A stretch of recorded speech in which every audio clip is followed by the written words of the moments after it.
Welcome back, viewer. I'm so glad to see you. My name is Andrew the Automaton, and I'll be narrating today's answers. Throughout the centuries, several churches claimed that they have the original holy foreskin from Jesus Christ, even several at the same time. What are some NSFW history facts that don't get taught in school?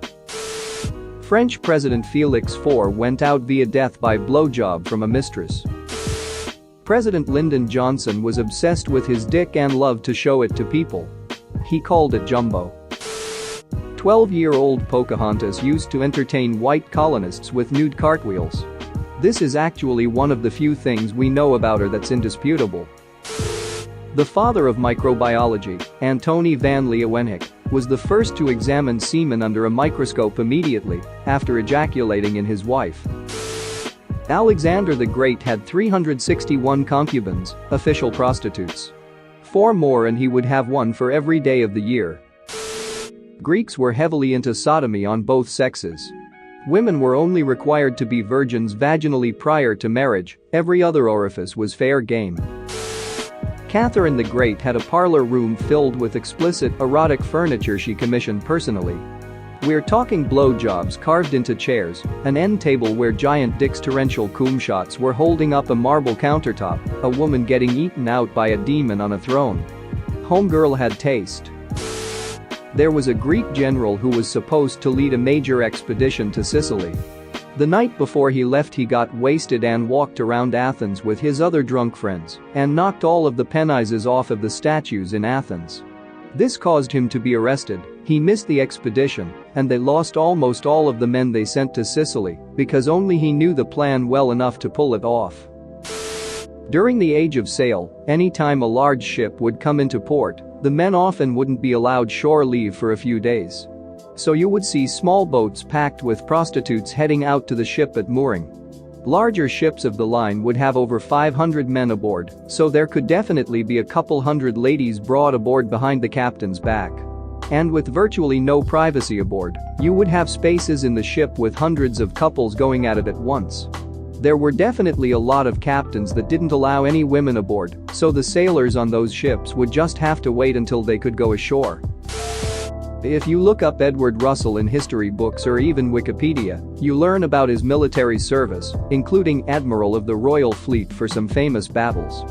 What they don't teach is that he threw a party so epic it's still being talked about 300 years later. In 1694, he threw a party for officers and with 6,000 guests coming, wanted to make it special. So, he made the world's largest cocktail.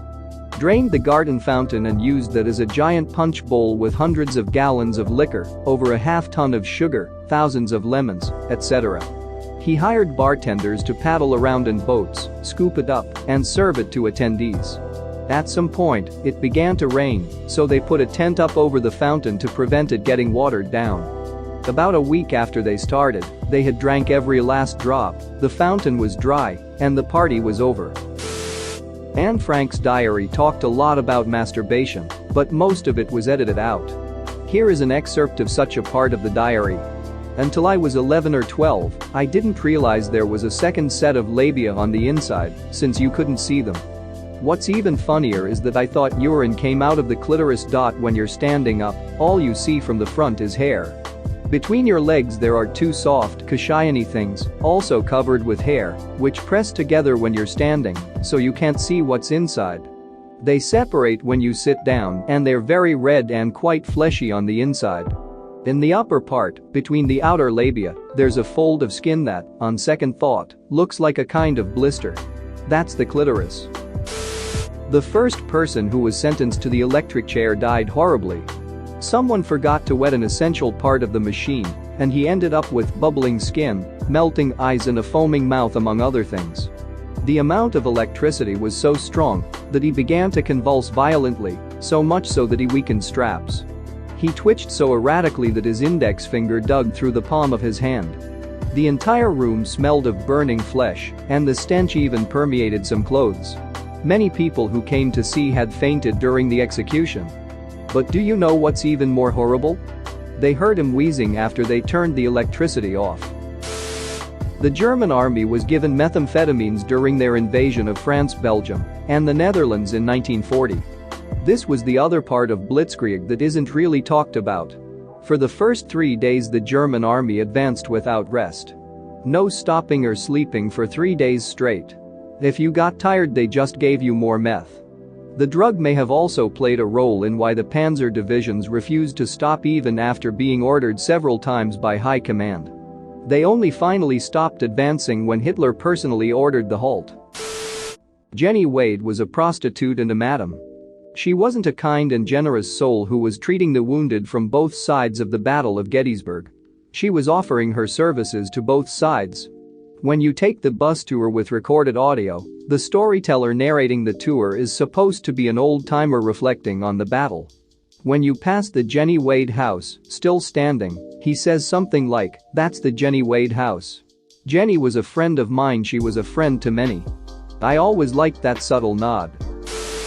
Newton was so dedicated to his work and abhorred fun, so much that many people believe he died a virgin at 87 years old.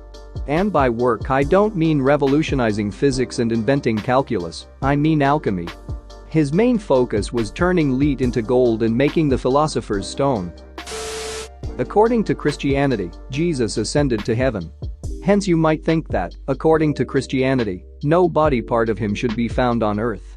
However, this does not include Jesus's foreskin. As Jesus was, and born as, Jewish, he was circumcised 8 days after birth. Hence, when Jesus, supposedly, ascended to heaven, his foreskin, known as the holy prepuce or the holy foreskin, remained on earth. Throughout the centuries, several churches claimed that they have the original holy foreskin, even several at the same time. 1. The creator of the vibrator was George Taylor. It was originally made as a steam-powered device that was used to cure a disease called hysteria by massaging the pelvic region. 2.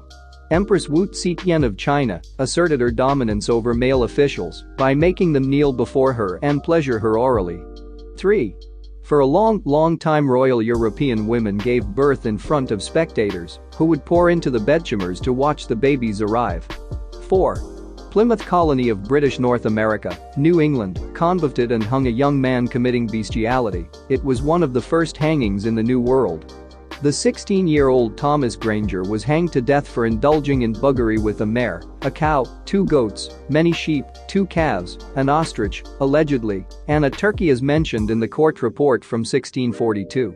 His hangman was one John Holmes. 5. Nelson Rockefeller, former vice president of USA, suffered a heart attack and died while having sex with his 25-year-old assistant. He was 70. Okay, man, wow. So the entire life of Julie de Bigny never gets discussed, but it's ducking fascinating. The fact that Lord Byron gets talked about as a playa, but she doesn't, is a damn dirty shame, but the existence of such a woman shows us a lot about the era she lived in. Julie de Bigny was the daughter of the French king's master of the horse, basically, cavalry commander managed the royal stables. As such, she was trained in horsemanship and swordsmanship as a child, arts at which she greatly excelled. After she got caught canoodling with a minor and other courtier, her dad married her off to some older minor noble, hoping that would quell the scandal. Well, Julie de Bigny was not one to simply do what good girls do, so, finding marriage with a somewhat nobody kind of dull, she ran off with her boyfriend. They toured France, going from inn to inn, doing singing and exhibition sword fighting shows, riding on horseback to go from place to place. Well, eventually Julie got bored of her man, so she ran off with her girlfriend, the daughter of a nobleman. Now, when he did find out about the affair, this nobleman did what you do with disgraced daughters at the time, ship her out to a convent and try to make her forgotten. That is when Julie took matters into her own hands and joined the convent to have hot, illicit, sexy lesbian nun sex. They left the convent by the only logical route: burning the place down and faking their own death. This, understandably, freaked the lover out a bit, who ran back to her family. The dad of Julie condemned in absentia for kidnapping. Now, remember how I said Julie used to tour France singing? Well, this comes in handy for her now, because Louis XIV, King of France, decides to pardon her and offer her a career at the opera. She'd continue her canoodling ways, having many lovers, both men and women. One evening, she even got into 3 duels against noblemen whose wives she had seduced, and even though they attacked her simultaneously, she defeated them all. She died of unknown reasons at age 33. Her gravesite is, to this day, unknown. A life like this, so scandalous, seems unlikely, but is very much the product of the era.